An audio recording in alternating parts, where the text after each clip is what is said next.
How do you support pupils to become more independent? Will getting pupils to do tasks on their own make them more independent? And how can you get them to take ownership of their own learning willingly for themselves?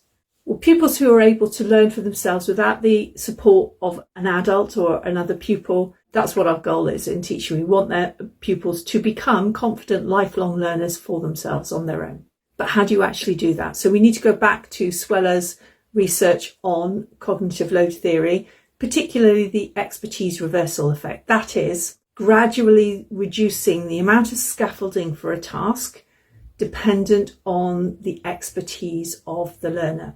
And one of the key issues here is that teachers move too swiftly between that fully supported explicit instruction, I do phase, right through to you do, far, far too quickly. And the we do phase, or the supported practice phase, is really important. And if you get the level of challenge right, you're going to be spending quite a lot of time in the we do phase. Because if you can move straight from I do to you do, then the level of challenge is not great enough for the pupil. So that we do phase, thinking about it in terms of worked examples. In the I do phase, you've provided a fully worked through example, all the steps explained with questions throughout to keep pupils engaged. But in that we do phase, you might have a partial worked example. You might have all the steps in the wrong order. You might have too many steps. Which ones should we take out?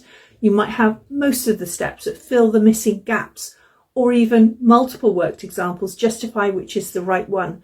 And each time you do that process with the pupils, you can provide less and less scaffolding as their expertise grows.